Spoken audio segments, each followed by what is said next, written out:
New tonight, the Des Moines Police Department says it's recovered and taken 3 ghost guns off the streets just this month. Ghost guns are do-it-yourself, homemade guns anyone can make using pieces that can be bought without a background check. They often come in kits or can be made with 3D printers. Recently, President Biden announced plans to address gaps in the government's and law enforcement's ability to track these weapons. Local 5's Mary Sugden sat down with Des Moines Police and the Bureau of Alcohol, Tobacco, Firearms and Explosives to learn why these guns pose such a threat to investigations. Ghost guns can be put together in as little as 30 minutes. Anyone, no matter their age or criminal record, can buy these kits and sidestep any typical requirements that come with buying a firearm. They also don't have serial numbers, which traditional firearms do, and are vital in tracking weapons that are stolen or used in crimes. And while President Biden's new regulations address these investigative loopholes, there's still issues with the ghost guns that are on our streets right now. This is a ghost gun. They're basically a DIY gun, and it starts out in great spirit, great intentions. That criminal element latches onto it, and then we've got a whole new problem on our hands. That problem made its way to Des Moines this month. For the longest time, we would hear about ghost guns, and we're certainly watching that trend across the nation, but we hadn't experienced that. This month alone, we've recovered 3.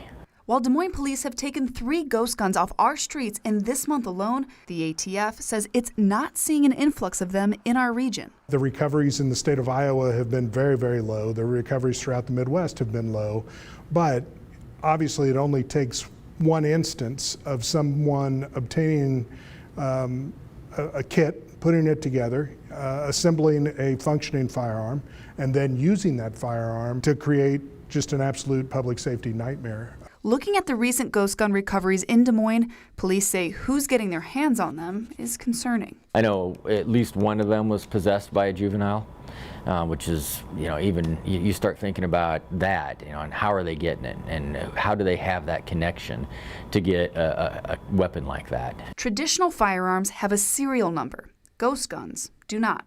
A major difference for agents with the ATF who use those numbers to know who bought the weapon, if it was stolen, and track it if it's used in a crime. So that information becomes critical in solving that case. With ghost guns, all of that's off the table for law enforcement. We can't provide any information. To be clear, the visuals of ghost guns you just saw are not the exact same guns Des Moines police just took off the streets. Now let's put this into perspective. Des Moines police tell me for all of 2022, officers have recovered fewer than 10 ghost guns.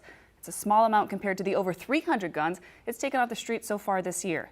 Mary Sugden, Local 5 News, We Are Iowa. Here are 3 things to know when it comes to the Justice Department's new ghost gun requirements. Anyone buying a kit would undergo a background check.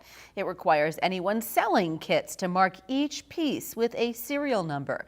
And it mandates firearm dealers add a serial number to already built ghost guns they come across.